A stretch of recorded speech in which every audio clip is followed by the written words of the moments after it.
Hi, welcome back to Spirit Lounge. I was a bit rusty there, trying to get this thing started. I haven't done it for a little while. Apologies for the delays, but I've been trying to read through the entire remaining Apocrypha, and I've done that. So hopefully now what you should find is back-to-back videos, hopefully each one every day, to finish off the remaining chapters of this very large text. I hope you've enjoyed it so far, and thanks for those who have remained subscribers and continue to give me your time. It's a blessing. So let's continue and go straight into the presentation today.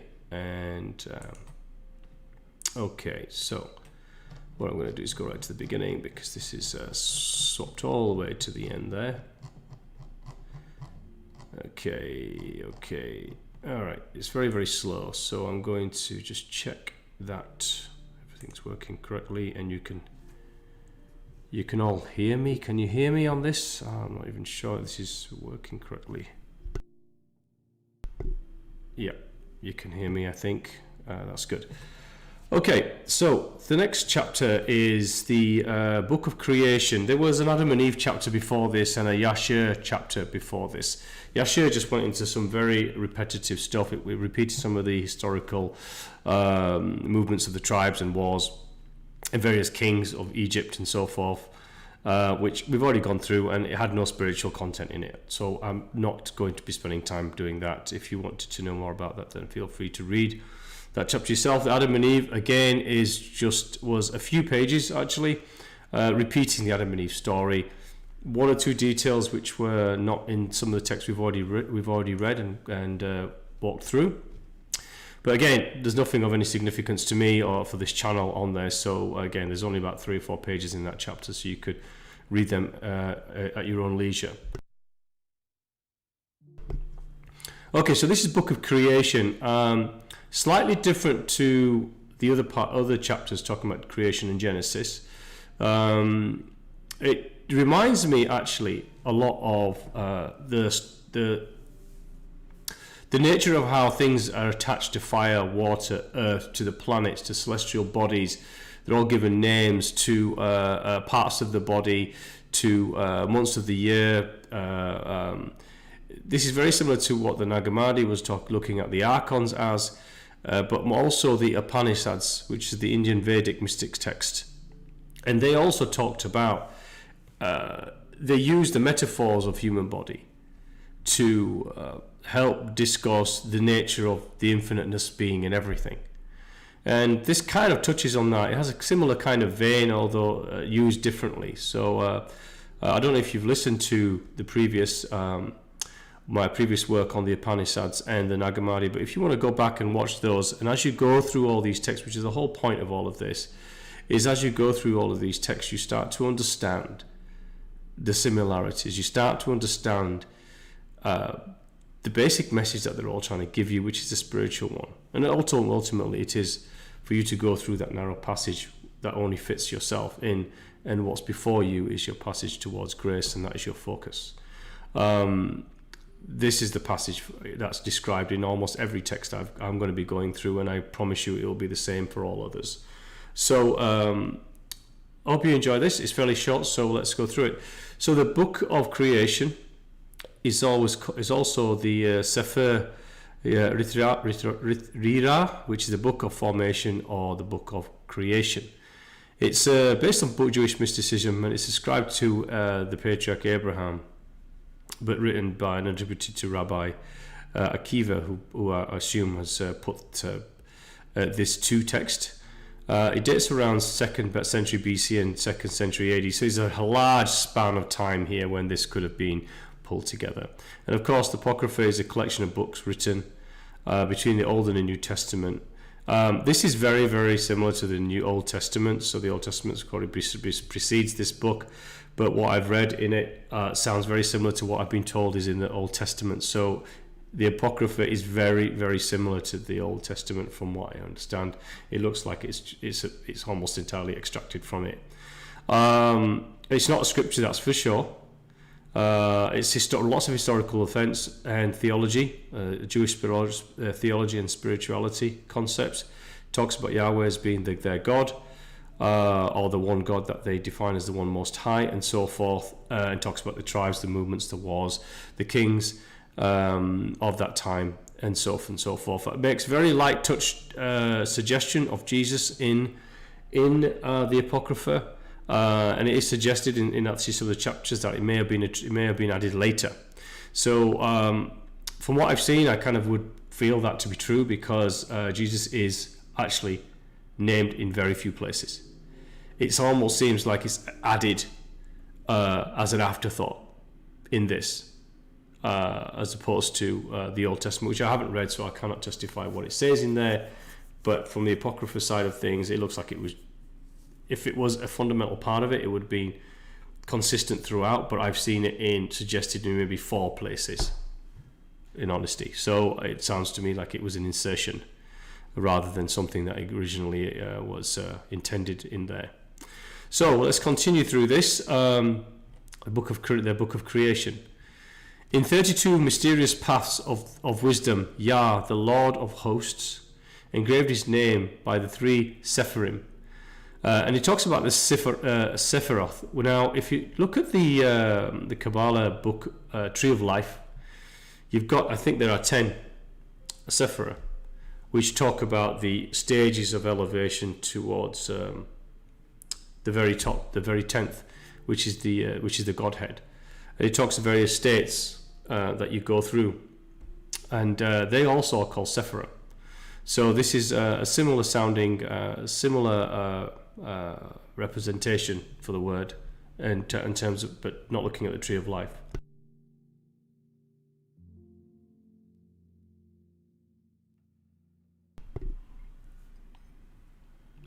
Okay. So engraved his name by the 3 Sephirim, numbers, letters, and sounds. The ineffable Sephirah are 10. Established a covenant of strength by word of mouth. So this is talking about a covenant and strength, which is passing on the message to each other, word of mouth. By the circumcision of the flesh, which is basically how the tribes or the Jewish nation then represented their covenant in the physical form by circumcising themselves, their children, on the 8th day. 10 is the number of the ineffable Sephirah. Understand this wisdom by the perception. Sephirah have 10 vast regions, and they having no ending, an abyss of good. The Sephiroth have an appearance of the lightning flash, and it's the origin of the unseen. The word is in them, whose ending is even as their origin. God is superlative in his unity. Guard your heart as you consider them. The ineffable Sephiroth give forth the 10 numbers. First, the Spirit of the God of the living, the Holy Spirit. Second, from the Spirit he produced air. Third, from the air he formed the waters. Remember, the waters is consistent through almost every text I've read. Waters being that state, element, whatever you wish to call it, from which life springs, from which from the thought, intent that forms a thought, which then manifests through the waters, living waters, that which is created, or rather the fundamental laws of the universal creation, transformation, and manifestation, preservation, rather, which creates matter and so forth. Okay, the formless and the void. In mire and clay he designed surfaces on them. Fourth, from the water he formed fire, a throne of glory. He selected 3 letters from among the simple ones into a great name, Yahweh. Fifth, or Yahweh, YHW. Fifth, he looked above and sealed the height with Yahweh, YHW. Sixth, he looked below and sealed the depth with Yahweh. Seventh, he looked forward and sealed the east with HYW, Yahweh. Eighth, he looked backward and sealed the west with HWY, Yahweh, I would suggest. Apologies for the pronunciations if they're wrong. Ninth, he looked right and sealed the south with WYH, which is Y. That's a guess, I can't pronounce that. 10th, he looked left and sealed the north with WHY, which is spelled W or Y.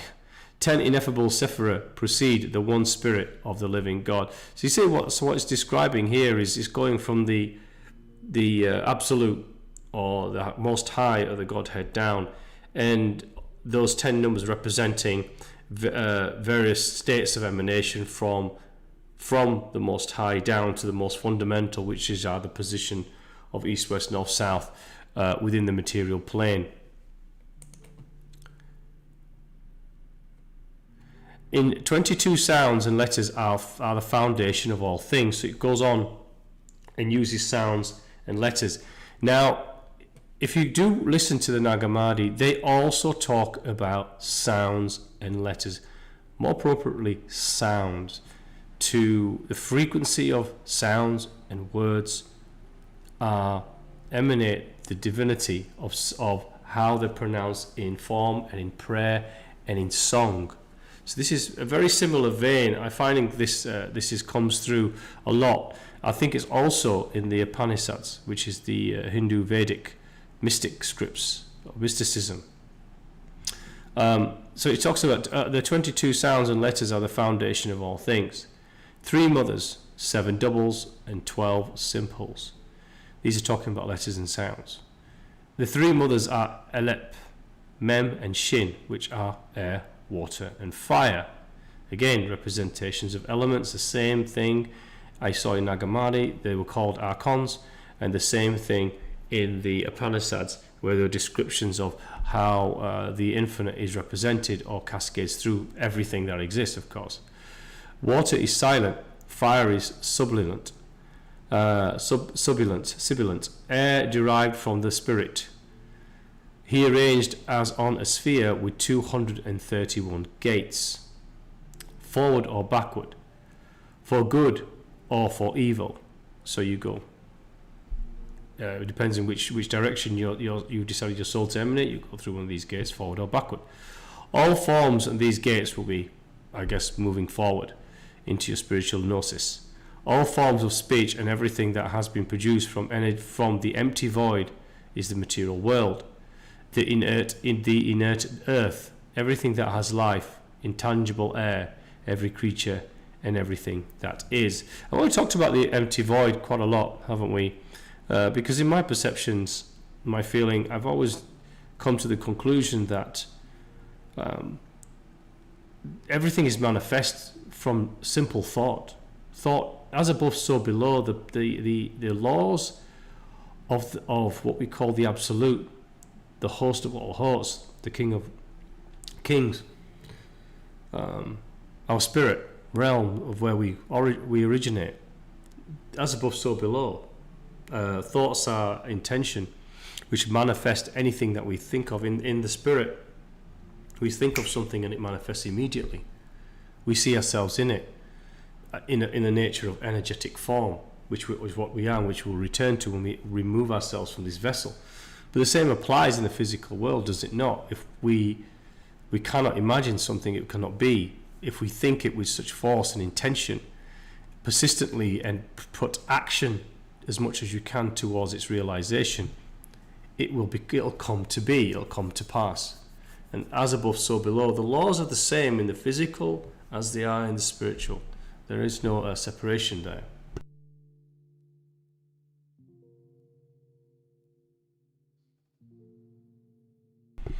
Okay, the 3 mothers, Alep, Mem, and Shin. From them spring 3 fathers, and from these have produced all things that are in the world. The world are Alep, Mem, and Shin. The heavens were produced from fire. Earth, the air from the spirit, is as the reconciler. 3 mothers and combined them, he sealed them as the 3 mothers in the universe, in the year and in the man. They're both male and female. Male with Alep, Mem, Shin, the female and male. So they're both for all 3 mothers are both male and female in terms of their representation elements and their intention. This does talk to a lot of this identity. So male and female, the identity is something that exists here, which is causing division between peoples. It's a sad thing that we use this sex upon birth as being the division among us. I'm just making sure I haven't skipped a slide here, because it seems to be going very slow on my laptop for some reason, although this is being cascaded from my laptop itself. I apologize for this. Okay, I'm going to continue reading this because it's as you can see, it's hourglassing, which means it may well actually crash on me, which I don't want it to do. So I'm going to page up and see if I can get this to work.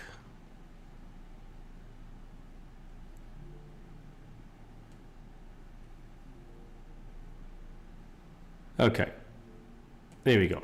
The 7 double letters Beth, Gimel, Daleth, Kaph, P, Resh and Tar. These are all representations of something again. Each have 2 sounds associated with them.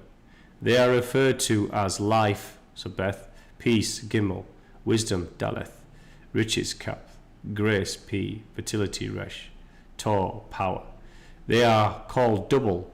It presents a contrast of life and death, peace and war. So again, Beth is life and death, Gimel is peace and war, Daleth is where are we? Wisdom and folly. Kaph is riches and poverty. P is grace and indignation. Resh is fertility and solitude. And Tar is power and servitude. And also we talk about all the directional, so it's east, west, north, south, and so on. The derivatives of all of that. Folly, riches, poverty, grace, indignation, fertility, solitude, power, and servitude. It talks about sustaining. They sustain all things, and they are the planets of this world.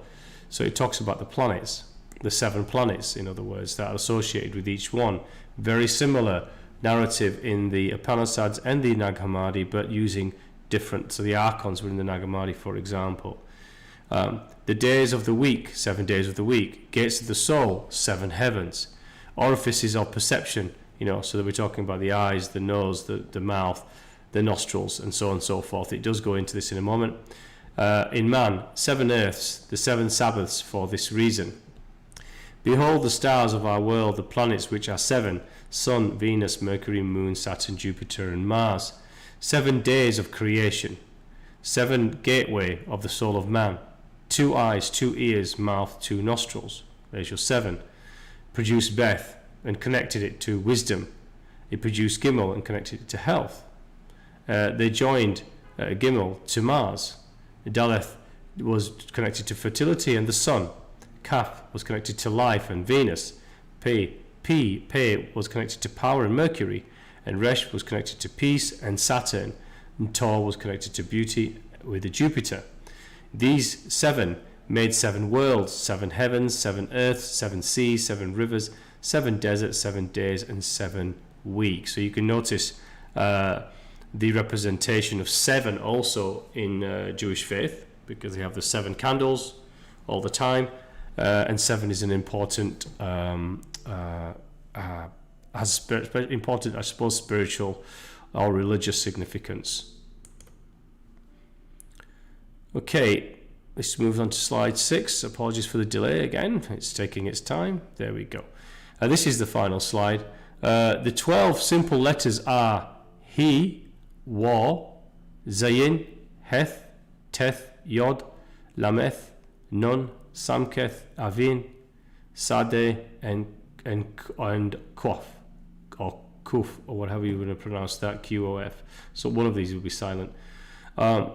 They are properties. The properties of these are sight, which is He, smell, which is Wa, speech, which is Zayin, taste, which is Heth, sexual love, which is Teth, Yod, which is work, Lamed, which is movement, Nun, which is anger, Samekth, which is mirth, Avin, which is imagination, and Sad is sleep. It doesn't actually give me the cough there. Must miss them out.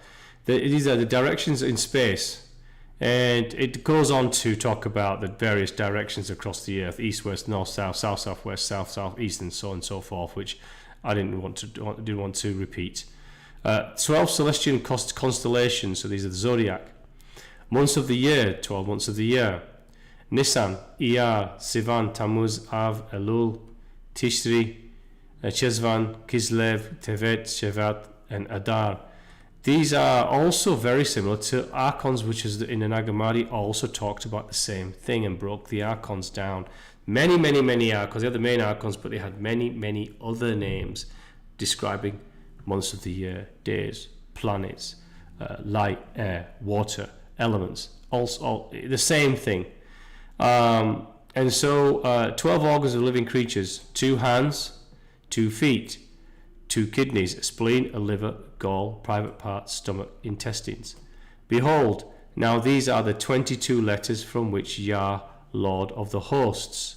So they derived, it seems that they derived from the 12 and the 12 organs and the 2 of each, it seems there, but also the celestial constellations and the properties of sight, smell, taste, smell, sexual love, movement, and so forth, all added together. The 12 there and 12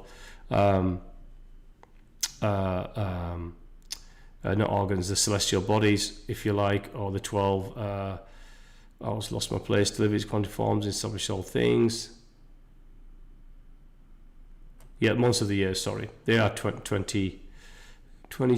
So I missed. Yeah, there was two missing, weren't there? There was only 10 in terms of properties, and they got 12 months of the year, and 22 letters from which Yah, Lord of hosts, dweller in eternity, formed and established all things. High and holy is his name, and this is also the 22 things which are these names as well. So it could be that height and holy in his name, speech with it Aries. So again they've talked about the 12 signs of the zodiac and attached it to the names or the months of the year. So you've got with it you've got Nisan in the year, so you've got Aries with Nisan in the year, which is the foot of man. It talks about war, which is Taurus, or the foot of man, which is war, which is Taurus. You've got let me just make sure, he is speech and connects it with Aries. Nisan is the year, the foot of man, war is Taurus, Iyar is the kidneys, Taurus, Iyar. So I'm missing something here, I'm going to go back to front here because it's easier. So he's talked about, so he's got Quoth, which is connected to Pisces. He's got Ayin, which is Aquarius. He's got Kislev, which is Sagittarius. He has connected Nun, which is Scorpio. And he's connected left and right hands, which is Libra, private parts. And the right hand is Teth, which is Leo. Yod is Virgo. I've missed one out here, so you're going to have to forgive me for that because it's not exactly all 12. But I'll leave that on the screen for a little longer so you can read this section here. But the main point of this is that it separated planets, elements. It's talked about parts of the body. It's talking about cosmic movements, months of the year, number of days in the week, and so forth. And all of these have been given representations with names across them as being aspects and manifestations from the divine all, or the Most High, in this case Yahweh. This is the same thing. The same approach was used in the Nag Hammadi, but the god wasn't called Yahweh there. It was called archons, and not called messengers. They were called archons then, and they were also using similar words to describe the same forms and aspects of the material world, and the cosmos as well. And so the Upanishads, they used it, but they didn't give such names as much, but they just describe in the Upanishads in a mystic form that the all was cascading through all of these things, because it is in everything. So it would talk about nostrils, it would talk about the mouth, it would talk about the ear, it would talk about the cosmic bodies, it would talk about the elements, and saying this is all God. This is all God, and this is what this is saying as well. It's the if you, I encourage you guys to listen to the other videos, not because I need any likes from you guys, or I don't advertise on this channel. It's not its purpose. It's just that so you can educate yourselves and see what the purpose of why I do this is, so you guys can see that all the texts are actually saying the same thing, and not separate each other from the scriptures or texts that we have attached to and seem and deem superior to all the others. They are actually telling you to do the one and sole and only thing, and that is choose between two gates. You can either choose the gate of darkness, or you can choose the gate of light. You can choose the gate towards the material world and locking yourselves into the depths of the material, of matter, be whatever you wish to call that. This is the pit of loss. Or you can go towards grace itself. This is the wide, and this is the narrow. Yeah, this is the left, and this is the right. You just choose which one it is. And the passage that we will ultimately end up choosing is the single one, which is where you stand on your own, stone at the other side of the river, or you stand between the corridor in that narrow passage where only you fit, and before you is the grace of the divine, our Father and Creator. So that's where you're supposed to go, and this is what all texts are asking you to choose. We can read all day long about all of these subdivisions and these details, because they're all the same. They just call something different. This is the point of it for me, is driving you, encouraging listeners, readers, people on the path to understand there's only one path that should not be distracted from, and that's you moving yourself to grace, and move yourself to grace.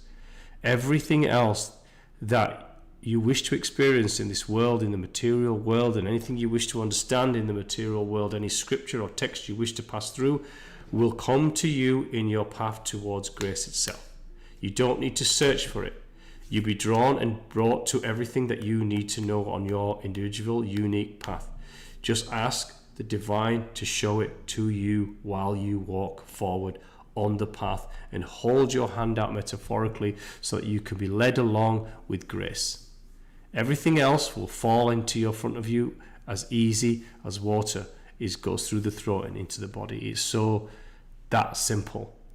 It is that simple. I cannot stress this anymore, because this is how it's always been for me.